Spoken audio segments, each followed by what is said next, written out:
Okay, here we are in our ESCOM webinar. We are today, this is the 17th of July of 2025. I think it's around, I don't know, 25 degrees. It's quite hot here, but it's nice that we finally have summer here. And today we will be speaking about waves. We have a guest speaker from Quebec, and he will be speaking about waves and how we can measure how we can measure the waves, and all related with oceanography, but always with a focus on citizen science. Just to remember to the people that will watch this recording that we are the Eastern Shore Citizen Science Coastal Monitoring Network. We have a monthly webinar. Every month we want to learn something about the science that is related with the coast. But the idea is that this webinar is not just to show some theory or just to show some case examples. The idea is also to learn something that we can use in our research as a citizen scientist. So this is the 8th. If you want to check the other webinars, you can go to our channel in Rumble. I think soon we will have also a channel in YouTube in which you can access to the other webinars and to learn about eelgrasses, or how to record weather, or about Telegram, or about cytometrics, or about dune vegetations, or about turbate. So we have many webinars, and this is just an invitation to not just watch this webinar, but all the webinars. My name is Camilo Botero. Now I'm coordinating this Citizen Science Network.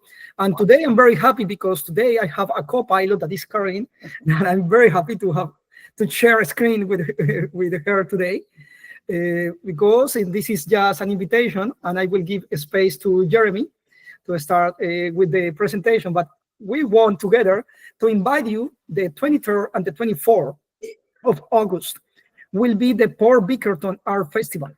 And there we will have something we want to present, to launch to the world, something totally new that until today is called the visual, how do you say? Visual. Yeah, the visual weather handcrafts.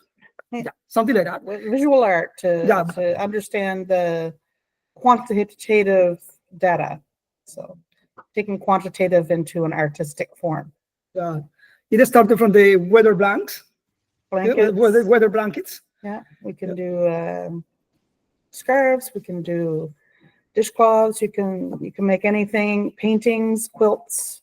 Just putting the numbers into a visual object so you can understand it in a different way. Totally. We're going to use the data that we are collecting with our weather stations. So we will offer a workshop, 1 hour and a half workshop.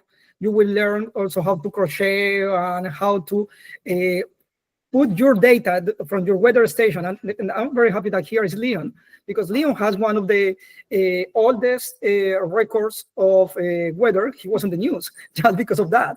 The oldest records of weather here in the province. And now, for example, Leon could have a blanket with all his observations. This is not nice, or maybe a scarf, or many different things. So this is the idea. So this is just an invitation, the 23rd and 24th of August in Port Bickerton. We will post more information in our Linktree website and on Facebook. But I just want to introduce our guest speaker for today. Is Jeremy Baudry. So please, Jeremy, I think better that you introduce yourself. You better than me. Thank you, Camilo. So thank you. First, thank you to having us. It's very nice to have the opportunity to collaborate with citizens on such cool topics that we spend a lot of time working on. So just before presenting myself and my colleague Paul, just wanted to say some words about what we will talk about today. So I just wanted to speak a little bit about the hydrodynamics of the coastal hydrodynamics that will influence geomorphological processes, and how we can measure it, and how we can especially measure it using low-cost open-source sensor in the case of a citizen science monitoring program. So who we are. So my name is Jeremy Baudry. I'm a research assistant in the Quebec University in Rimouski. My background is mostly on wave modeling, wave prediction, and coastal dynamics. And since now the pandemic, I've been also a lot developing open source DIY instruments, first for our own use in the academic, but now we want to display a little bit, to disseminate this kind of instruments in other type of research, including citizen science projects. So here with me there is oh, my screen is not shared, or do you see my screen? No, I think No, not yet. sharing. I think there has been a glitch. I will just share it again. Okay. Oh, I think Camilo, you have to grant me the permission to share my screen. I think it came because you recorded the meeting. Yeah, well, I don't know how to give you this permission. Just give me us. I will check, because it didn't happen before, but maybe you want to try again. Yeah. I will add you as a co-host. Okay. Okay, now you are. Yes, perfect. Okay. So you see my screen now? Now we can Yeah. see your pictures. Yeah, Yeah. great. Okay. So Maybe you could go back for a little to no, the that was the introduction slide. It's just showing one of my colleagues installing some instrument 1 month ago in Iceland. So that's just came back from Iceland, putting some of the instruments we will talk about today, and that we will probably use together. And we deployed some in Iceland back 1 month back. So that's why I put this photo. And so yes, I was just presenting myself. As I said, I'm an oceanographer working in Rimouski. And I wanted also to present my my colleague Paul Nico, who is also working on the instrument development with me. So I'll let you introduce yourself.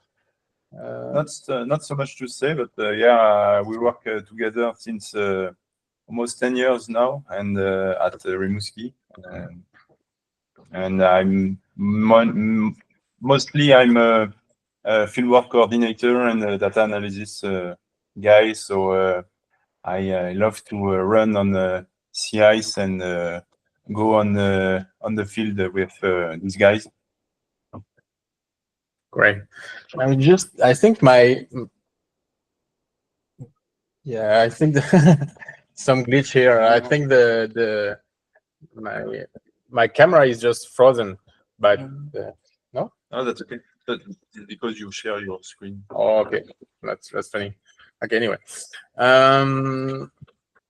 so yes, and the third person I wanted to introduce you is Danny Dumont, which is our boss. Actually, he's a professor in physical oceanography. Mostly interested in wave-ice interaction since his PhD, and also surface current, surface drift in polar environments. And also very interested in citizen science project. So yeah, that's it for us. So just to start, just wanted to say some words about the the coastal zone, because it's a very interesting zone. It's very dynamic zone. First, because it is transition zone, so it's transition between ocean and Jeremy, sorry that I have to interrupt you a second, but this is something that happens with meats, that you have a small window with a blue button just in the screen. You can put it, at one of the sides, because we cannot read the slide. Okay. Just move it to one side. Oh, sorry. Is it Yeah, okay? great. That's perfect. Yeah, cool. Thanks. So yeah, I said that it's a transition zone, so it's very interesting, very dynamic. And of course, there is a lot of variability in this kind of area. First, geographical variability. So we have a lot of different coastal ecosystem. It can be cliffs, rocky, flat beaches. It can be a lot of things. But there is also a time variability. And this time variability happen in various time scales. So it can be seasonal time scale. For example, during winters, it's more. There is eventually more geomorphological changes, and there is of course long-term variability, of course, with, for example, sea level rise, etc. And on top of that, there is also very abrupt events that occur during extreme events, during storm, for example, that will influence and change a lot the coast. And of course, I have also to mention the impact of human activities on the evolution of the shore. So for all these things, it's always important to know and monitor what are the hydrological processes that will drive the geomorphological changes and evolution. Without the knowledge of what happened in ocean, it's very difficult to know why things happen in the coastal area. So I would just briefly, it's not of course a course on wave dynamics and tide, etc., but just to just put some of the basics on what we want to talk about. So I just make a small coastal processes 101, and just on ocean wave first. So just a little terminology on that. So waves, I think everybody here have already seen waves. But what are waves actually? So it's a particular type of wave that is produced by the wind, and which propagate at the interface between the ocean and the atmosphere. When we talk about wave, there is some parameter that we want to use that will help us to understand how it acts and how it propagates, how it is generated, etc., and what the evolution of waves. So there is some parameter that we use currently when we talk about waves. The first parameter we use, it's called the wavelength, and the wavelength is basically the distance, the horizontal distance between a crest and a trough. The other thing we have is the period, because the waves are propagating. We can also think of the wave in a time in a time scale. So we talk about the period, which is basically the same thing at the wavelength, but in time. So it's the time between the crest and through. And of course, we have the amplitude. So the amplitude of the wave is when you it's the difference between the vertical distance between the water when it's at rest, so the still water, and the crest or through. And finally, we have the wave height, which is basically the vertical distance between the crest and the through. I wanted also to mention that when we look at the waves, if I go to the beach and just look at the sea, what I see actually is not individual waves. It's mostly an addition of a lot of different waves, which have different directions of propagation, different period, wavelength, etc. And all the sum of these individual waves create what we call the C-state. And these waves, of course, when they come to the coast, they transform a lot when they propagate to the coast. And the first thing we can see with our own eyes is what we call the shoaling. So when a wave is coming to the shore, it will begin to interact with the seafloor, and eventually the waves will be steeper and shorter because of this interaction with the seafloor. Until a point where the waves are too steep and it will eventually break.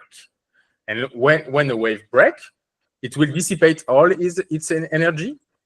And that's what you saw on the beach, for example, the back and forth of the waves that we call, in scientific term, we call it the swash.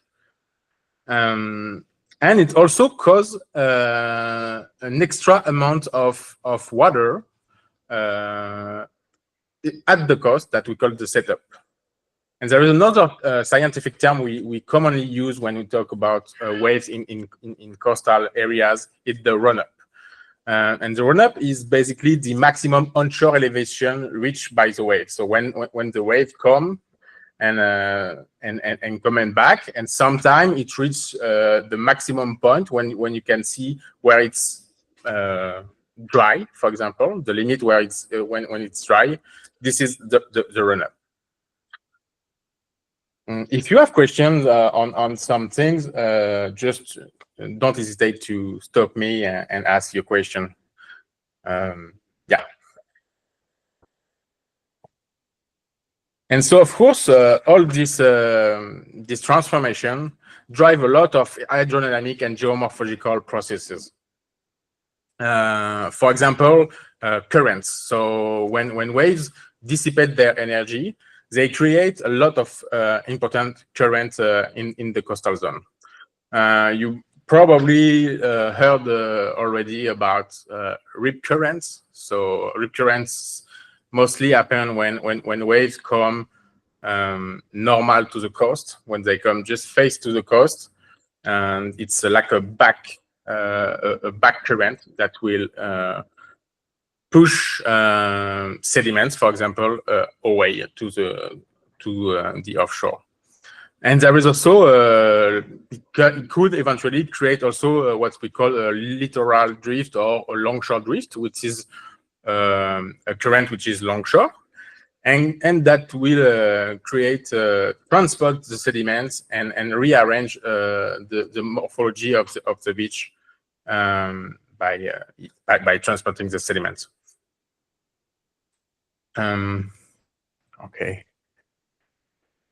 Yes, I wanted also to talk about not only waves, because also waves are a big driver of coastal dynamics. It's not the only one. And one very important also is the water level. And since you're in Nova Scotia, of course, you see a lot of water level changes, of course, mostly due by what we call the astronomical tide. And even if it's something that we see every day, the tide, so we see the water level descending and ascending so in some area twice a day, in some area once a day, depending on where we are in the world. But what we remark is that there is a lot of misconception about what is actually the tide and what drives the tide. It is quite a simple thing, because we probably all know that, okay, it's caused by the gravitational pull of the sun and the moon. But actually, the propagation of this tide, it's quite more complex of that, and it's dependent of a lot of factors, include the form of the basins, form of ocean, the bathymetry, and the Coriolis effect, for example. So just few words about the tide in here. For example, the what we call the semi-diurnal tide, which have the period of 12 hours and 25 minutes. Mostly here, I think it's a semi-diurnal tide, but in some other way, other parts of the world, it can be just diurnal tide. It means like there is just one high tide and one low tide each 24 hours. But in semi-diurnal tide, the period basically it's 12 and 25 minutes. And the reason why it's not exactly 12 hours, we could think about, oh, I don't understand why it's not just 12 hours, because the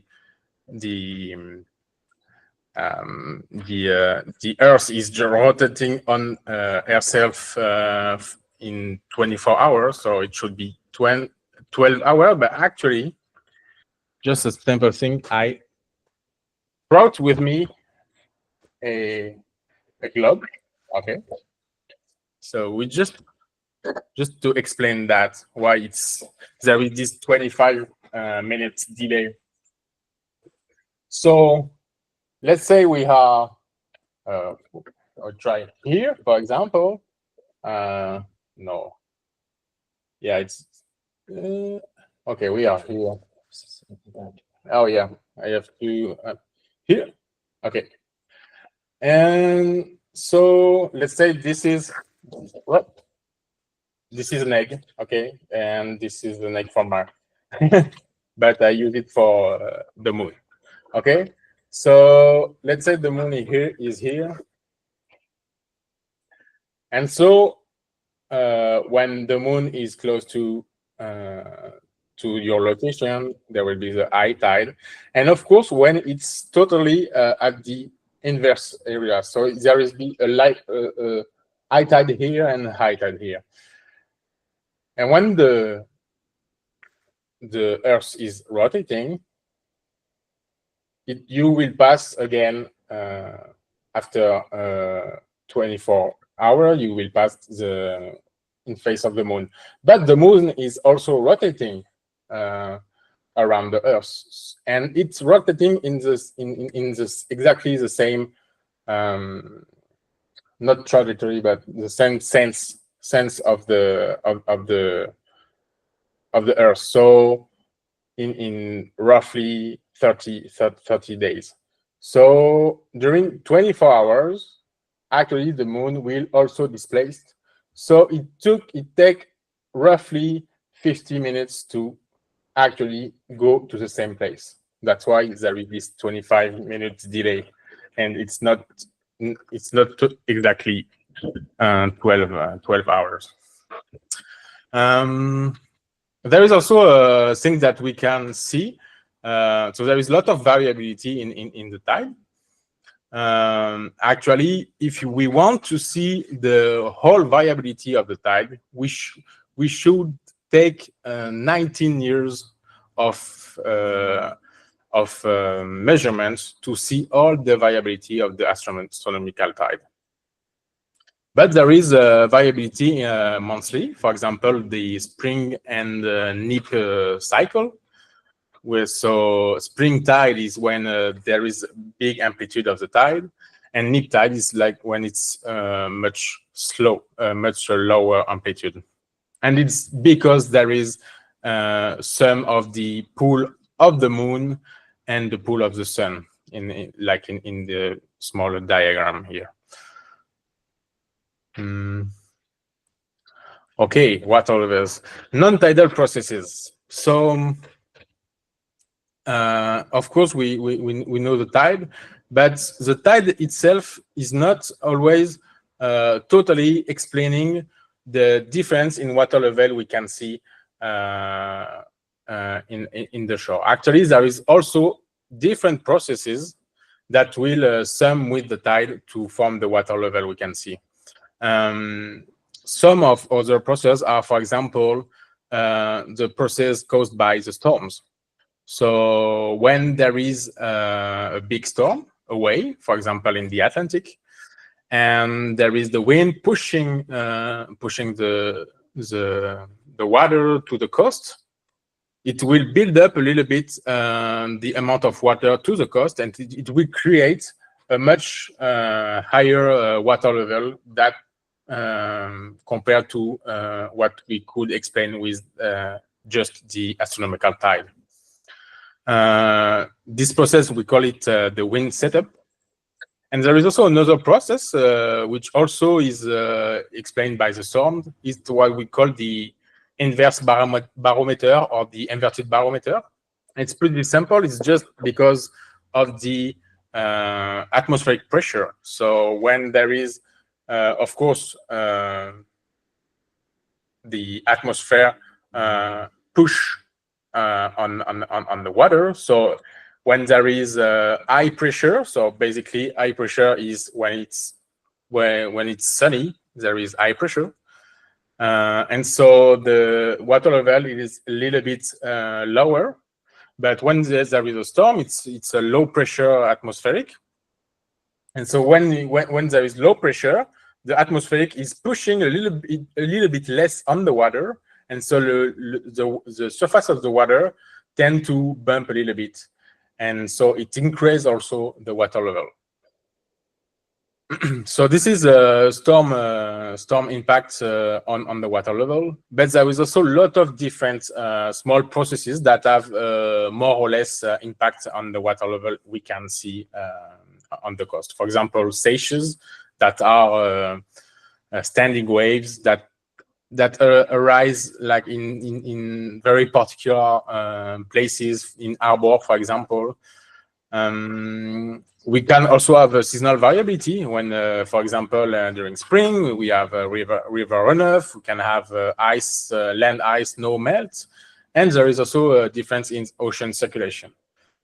And we have also a long-term variability of the water level, for example, the sea level rise. So with the Groenland, for example, melting, we have an augmentation of the water in the ocean, and there is a sea level rise, which is also quite a complicated thing. It's very difficult to predict that for example, the next 50 years, but it's also a variability we need to take into account when we talk about water levels.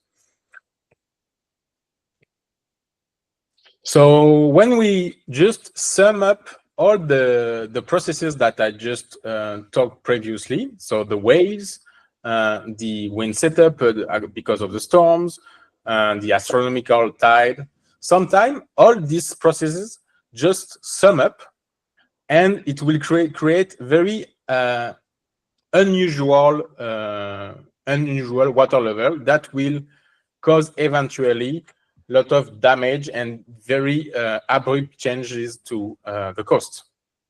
So it will cause the geomorphological changes, so beach generation, cliff failures, barrier breaching. It can cause eventually also coastal flooding, overwash, and also it can pose a problem to human activities and have hazard to infrastructure and such. This is some example I've took from past storms in Quebec, so in Magdalene Islands and in Maria, which is in the Gaspesia Peninsula. Okay, so now I've talked a little bit about the background. So what is the physics? What are the hydrodynamics that play a role in changing the coastal geomorphological changes? But how we can measure these hydrodynamic processes? So for the wave and the water levels, there is a lot of different ways to measure that, depending on the question we want to answer. For example, we can use wave buoys, which is pretty simple to deploy, but for example, during winter, when there is sea ice, it's difficult. It can be crushed by sea ice, so you cannot really measure the wave when there is sea ice. We can use moored acoustic sensor, which are moored on the seafloor, and which use basically it's sonar. So it use the acoustic systems to measure the sea height. We can use, for example, HF radar, eventually satellites also. So satellites are a lot of used for sea height, sea surface height, but it's not very applicable in the near shore because of the resolution of this kind of instruments. We can it can be also very basic, like staff gauge, for example. It's just basically a tape that we put in the water, and for a long time it was the only way to measure the water level, and it works quite well. But you have to have someone that will just mark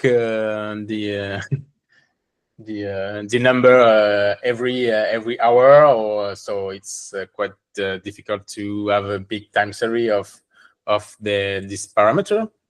And there is pressure gauges, which are basically instruments that we also put on the seafloor, so it's submerged. And this kind of instrument use the pressure and the pressure of the water column to assess what is the sea surface elevation.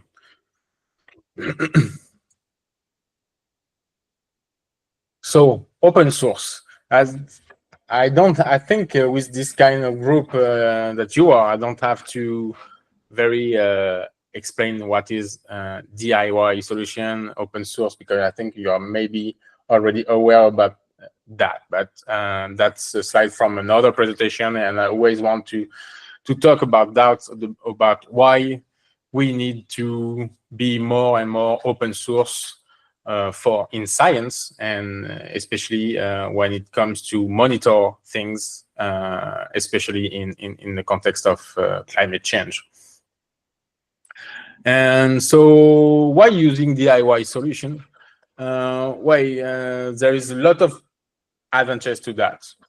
For example, create your own instruments to monitor something, to measure something. It's allowed to develop things that are very versatile, so you can change it, improve it, use it for different use, etc., etc. Or it can be very highly specialized. A big advantage of going into open source and DIY solutions is that often there is a community that will build around this an ID, for example, an instrument, and the community will allow fast developments of things. And because of this community build systems, generally it is improving very fast. Also, it's sustainable, and it increases our autonomy for the use of the instruments and for the maintenance, etc. About cost, well, when you build your own instruments, you can see that in an investment, because you invest in your own knowledge and you can share it. You can, knowledge is never an expense. It's always like something that you will always have. So that's cool things. Instead of just buying something from company, for example, and after that, if it's broken or if you are not very autonomous to repair it, so it's kind of, the cost is kind of an expense here. And of course, it can be used in in the type of project you're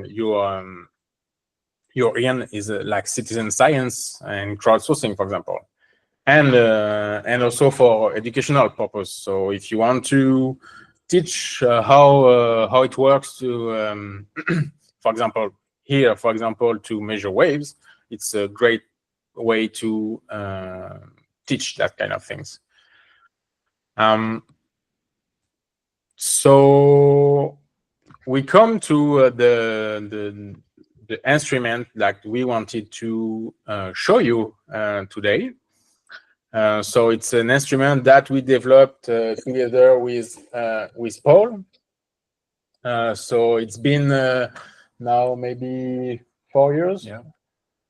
So 4 years we start the first prototype of this instrument, and now we are maybe at the V10 version 10 of this sensor, and it's always improving with the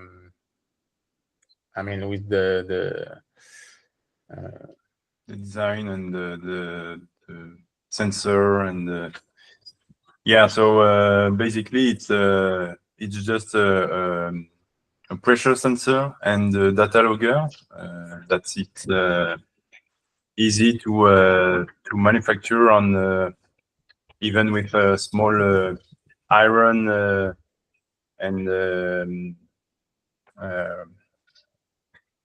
very few equipment. So the casing is like a plumbing solution that you can buy. again, what yeah, with me? that you can buy on at every home hardware or anything easy to find.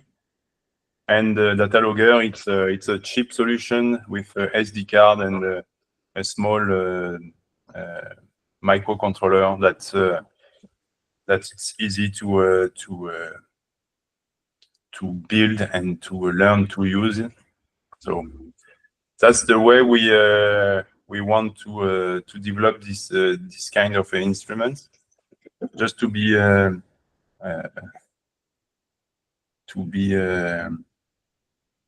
just to know this kind of instruments. If you want to buy it from companies, it will be about $5,000, and our DIY instruments will cost about $200 to build. So yeah, so we didn't actually invented no. this kind of sensor. It's used for decades now in the scientific community to measure waves and tide and water levels.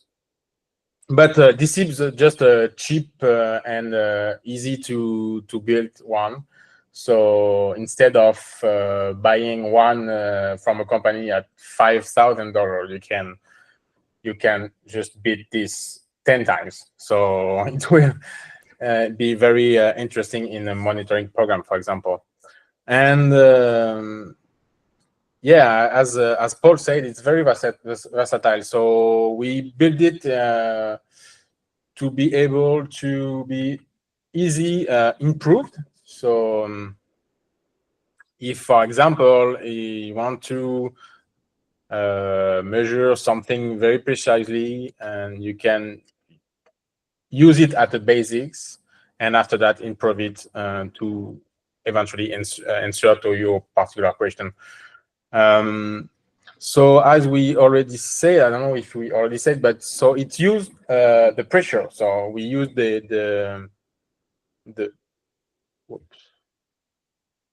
we use the pressure as a proxy to measure the water level. So this is deployed in the seafloor, and there is here, you can see here, it's a pressure sensor, and all the electronics are in the housing. So pressure, basically, the pressure is depending of the amount of water is above you.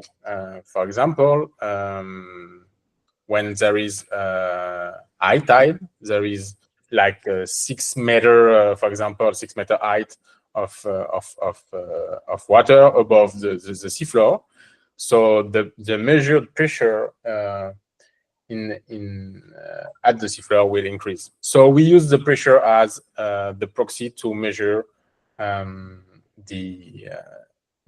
water level, and we can use it to measure the tide, but we can also use it to measure the water waves, because waves are the same things. So it's locally there will be at high frequency there will be a change in the sea surface height, so a change in pressure that we can measure from the bottom.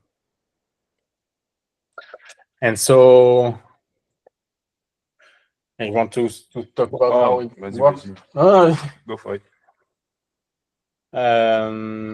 So we will not talk a lot on that today, because if we see each other in September, we will have the time to going a little bit deeper on that. But it's a very simple thing, basically, the electronic, in that it's basically there is a clock, there is a microcontroller, which is basically a very small computer that we program to do some tasks, and to actually it will be basically the microcontroller is a brain, and it will put all the things together. And we have the sensor, and we have a SD module card to store the data. We have a LED to we use for troubleshooting, and there is an interrupter. So it's pretty much very basic. Yeah. And how we deploy it. So as I said, we deploy it in the bottom, so at the seafloor. And there is different way to deploy this kind of instrument. So you can, of course, use a boat. So you go with a boat, and you basically use an anchor, anchor, and you just drop it from the boat, and you use some mooring to attach that. It's a little bit more difficult to do that with a boat. So for very coastal application, we can just go by foot. So we wait for the very, very low tide. For example, during a spring tide, the lowest tide in the month, for example, and we go the farthest we can by foot, and we anchor it on the floor, and it will be submerged at the next high tide. So you can anchor it using rods, for example. In the left picture, you can see that we used this rod, for example. It was in Quebec, in the St. Lawrence in Quebec.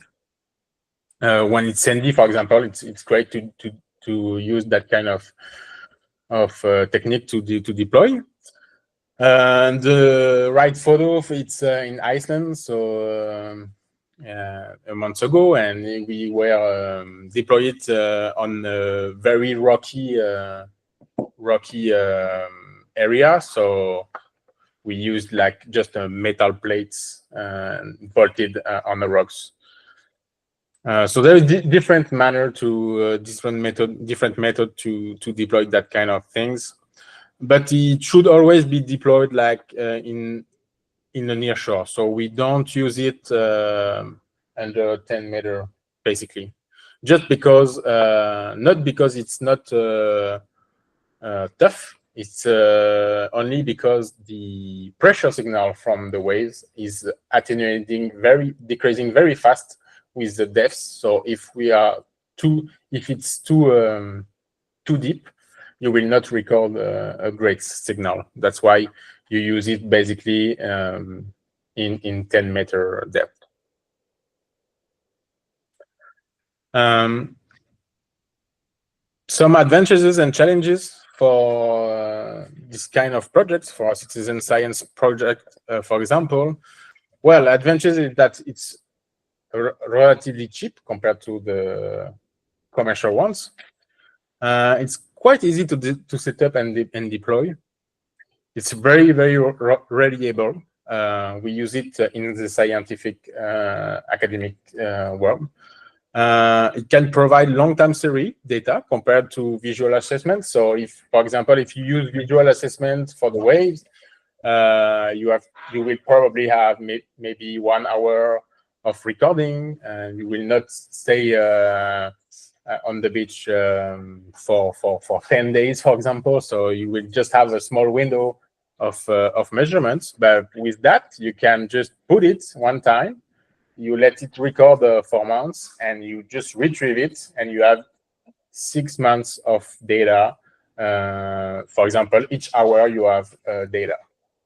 Oh, there is maybe some question. Yeah, at the end. Do the wave height change if the sensor is far to the... Yeah, but I think it could be at the end, Jeremy. You know, you want to just to finish. When you finish, we can go to the questions. Perfect. So yeah, it provides long-term series. There is also challenges, of course. It's made of ABS pipe, so it's not enough robust to withstand like very, very long-term deployment. I mean, it could, but we never try to let it over 1 year. I think the what is the the issue is the battery issue that we are not able to keep record more longer than 6 months, I think. Mm-hmm. So yeah. So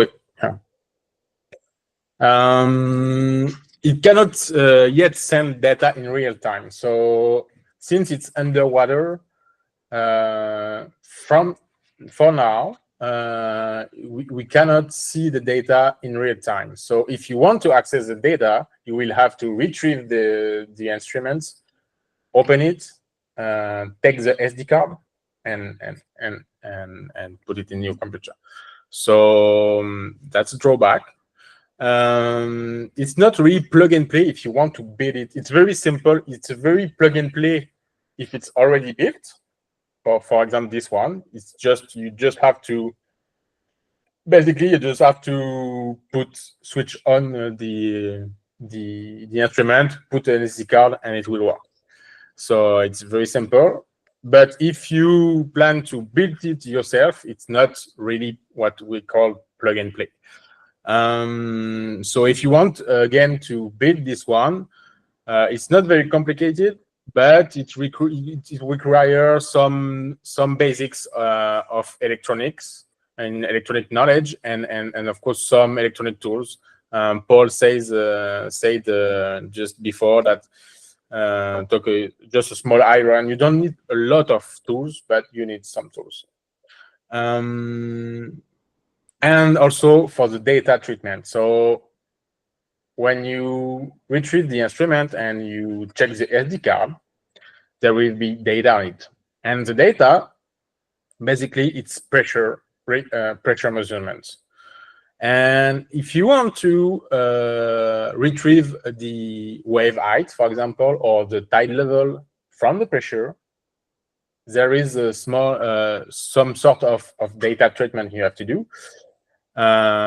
We use some, we have a lot of tools to make it automatically. So it's not, but yeah, so it's not, you need some sort of knowledge just to retrieve, you treat the data from pressure to get the wave height.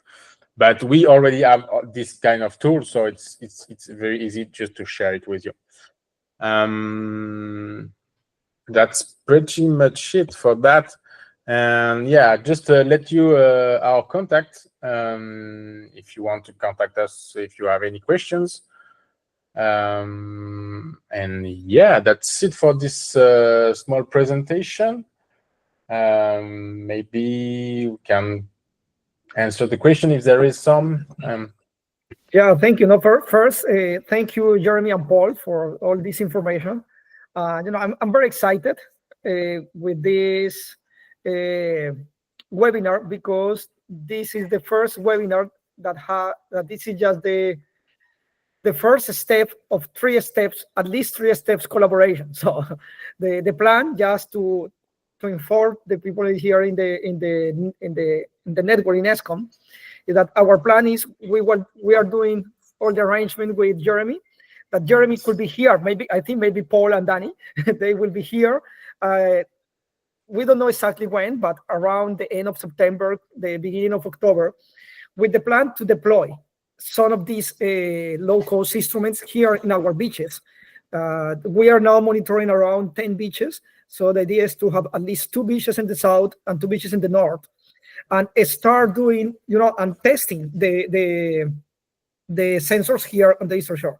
So this is why I'm very excited, and also because the plan is that the third step will be next year, that we have another in-person workshop, but we will be building, the sensors. We will see. We learn about electronics, to do that. But this is the plan.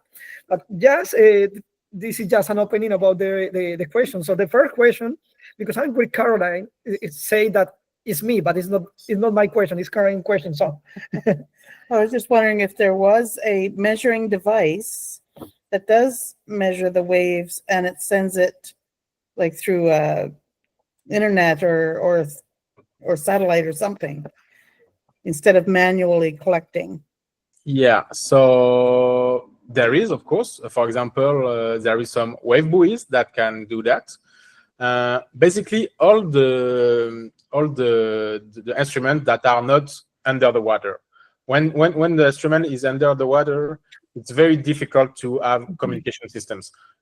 So you can use by wire, of course. If it's not too far, you can wire it to the coast, and you will be able to eventually send the data.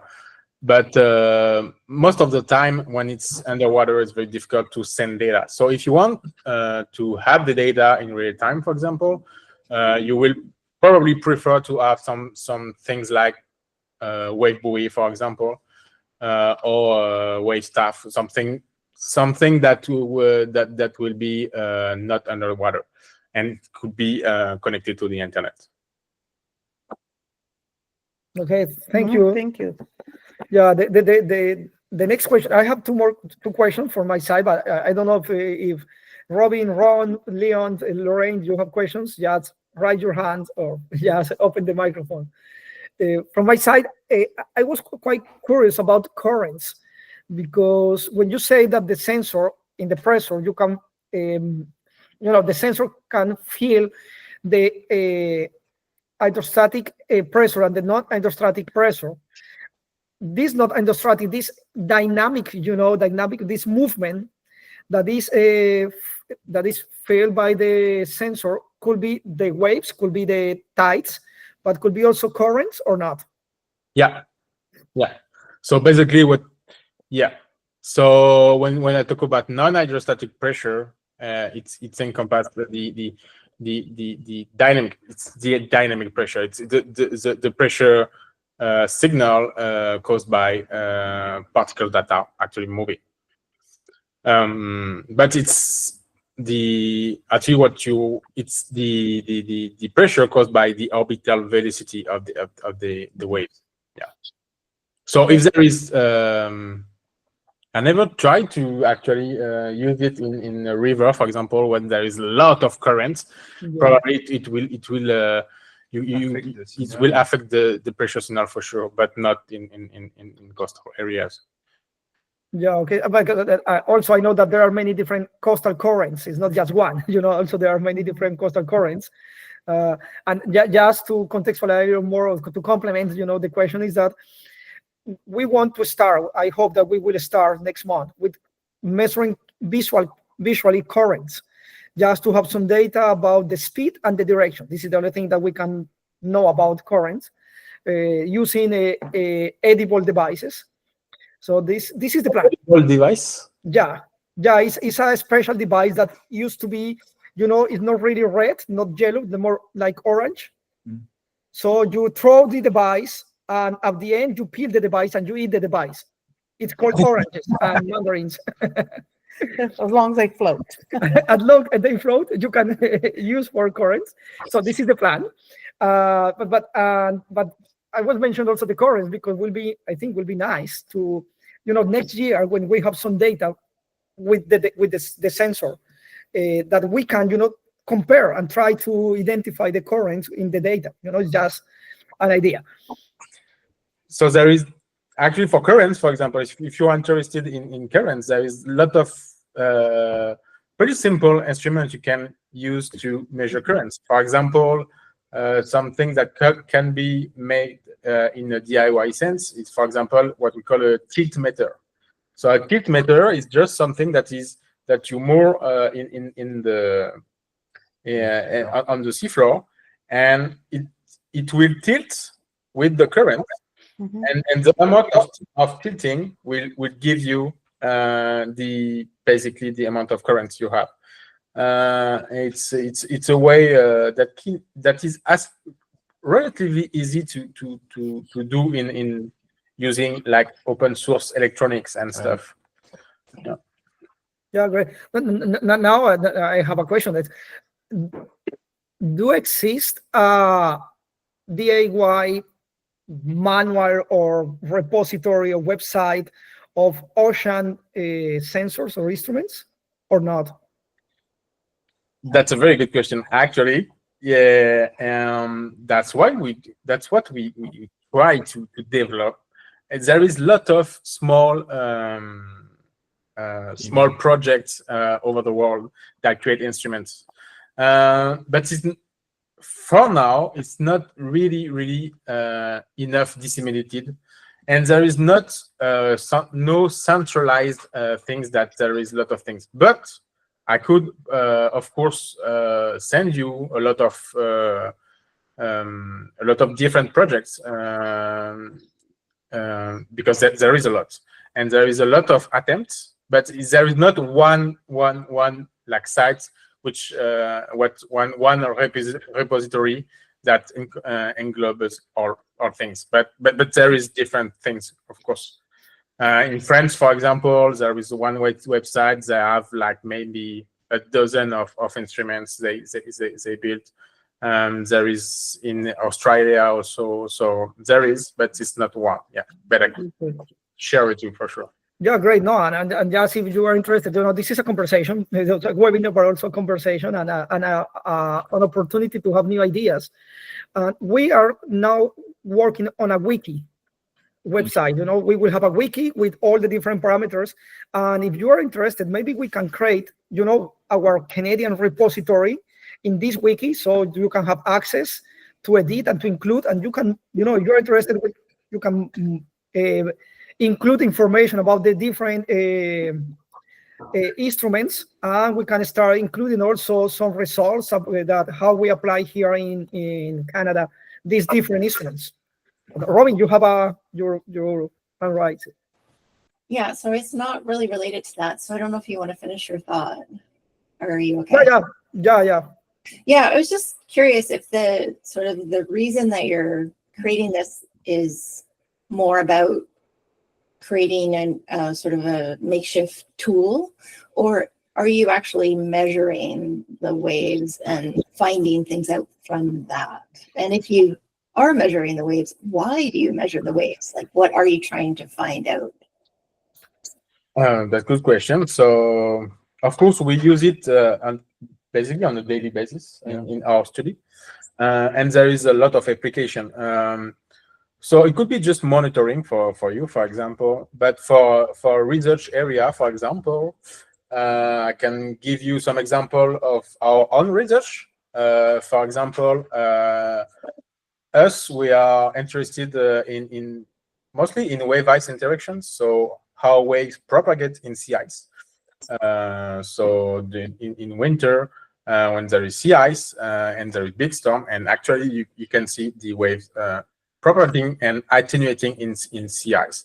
And what we want to know is how these waves can propagate in the sea ice, how fast they are attenuating, and how they can also break the ice. Because if waves are strong, they can eventually break the ice and fragment the ice, and the ice will be able to move freely. And just so this is one application, is how we can learn about the physics actually of the waves.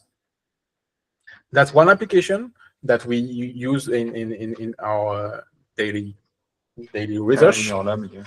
In our lab, another application we use is, for example, to compare with predictions.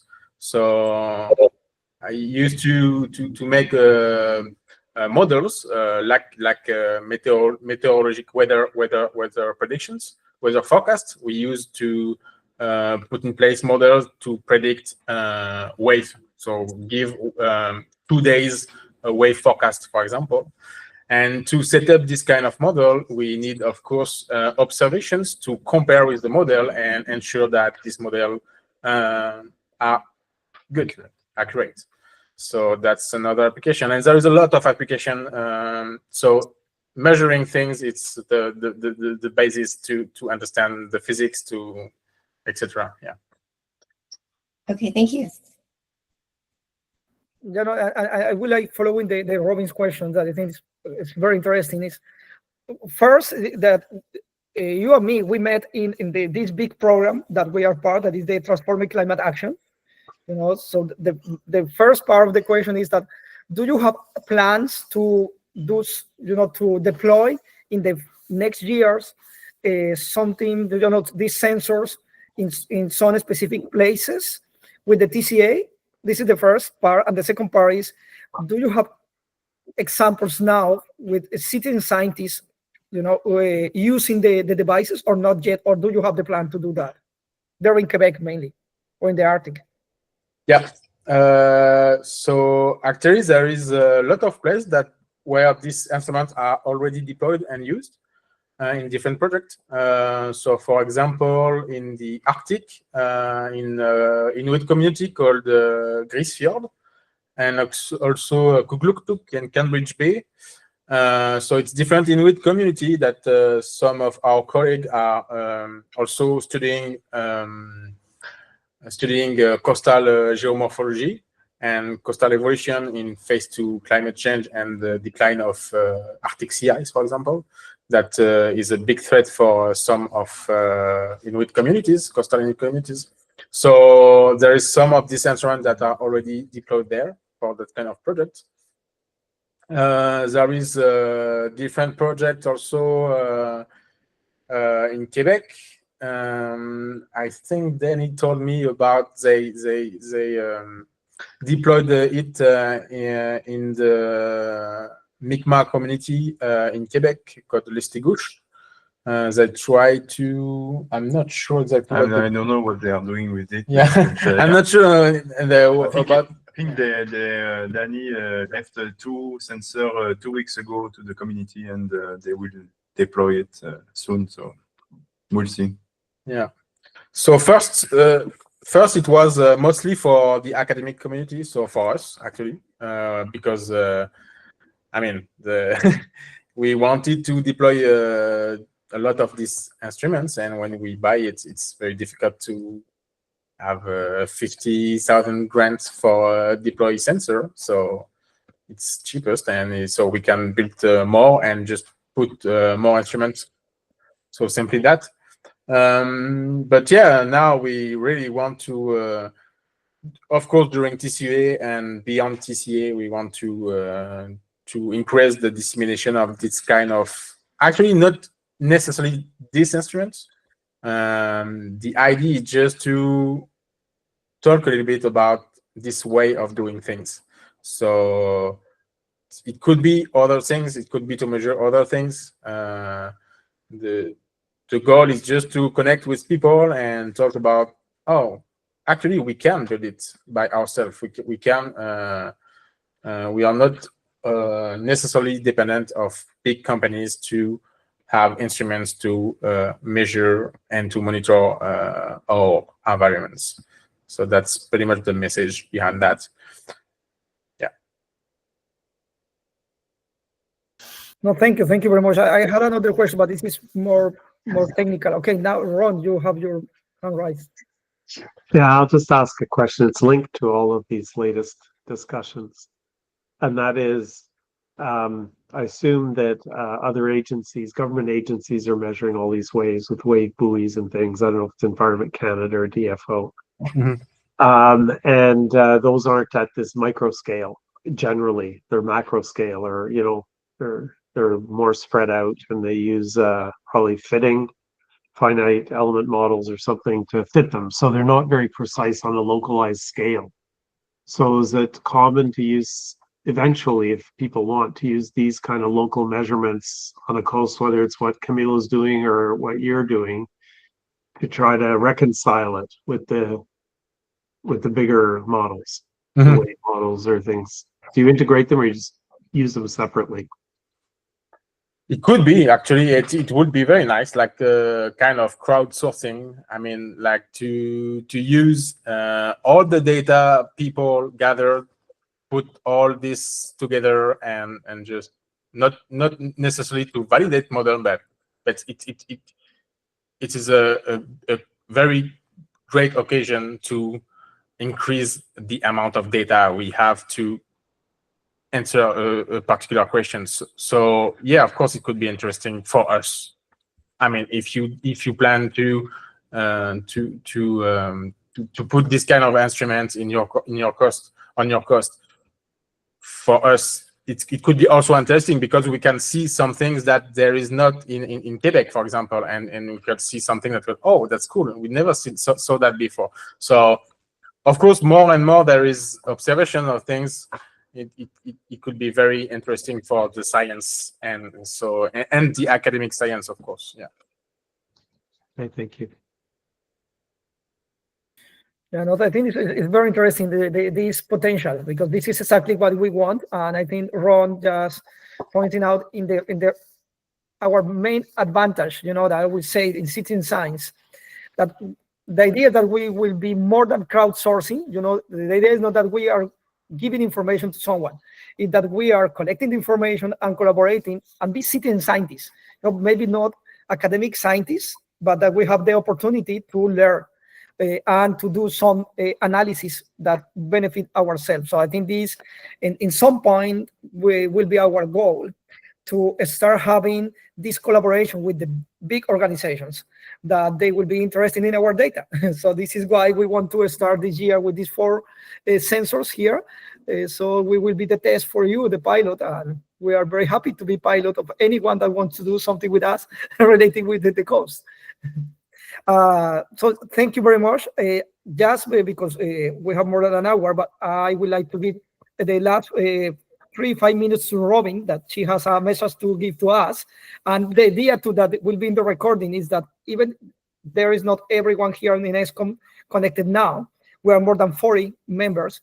The idea that they will watch at some moment this webinar. So this is a message for all the ESCOM members.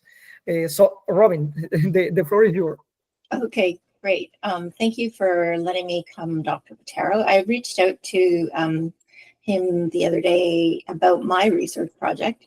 I'm a PhD student at Dalhousie University, and I'm looking for people who've relocated due to climate-induced risks.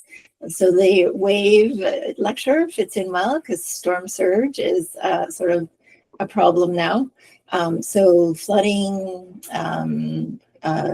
sea level rise, storm surge, fire, even erosion, and that's sort of in the Atlantic Canada region, but could be parts of Quebec as well. So what I'm wanting to do is talk to people about their relocation experience so we can understand a little bit more about what they went through, because maybe in the future we might be having more people needing to relocate from these high-risk areas. So if we can start to understand what they're going through, then maybe we can figure out ways to sort of ease some of the trauma and be a little bit more preventative. So I'm just here to spread the word. And if you know of any groups or any people that might fit the bill, please spread the word. you have a poster I sent you, right, Dr. Botero? I think that you send me the message. I'm not sure about the poster, but I will Okay. check it, and if not, you send me again, and I will post. Yeah, maybe you could post it. I have a poster, recruitment poster, and so yeah, that's it. So just spread the word, and if you know of anyone or any groups, that'd be great. I have a question, Robin. Yeah. When you say relocations, will be different kind of relocations. Are you looking for people that relocate from one country to another, or to one, or it could be international, or just that someone that has the house in front of the coast and they need to move, back 100 meters? Yes, I think that's the idea, is that we're assuming most people are maybe relocating internally within the province or maybe to another province. Sort of, we're not thinking about migration necessarily, but more like managed retreat kind of thing.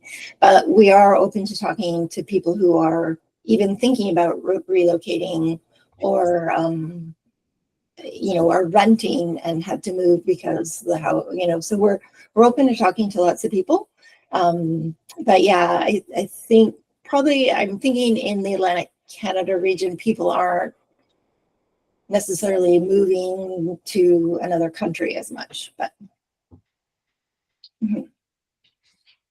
Yeah, okay. No, thank you very much. No, we will spread the voice. We will send the post to all the members in ESCOM.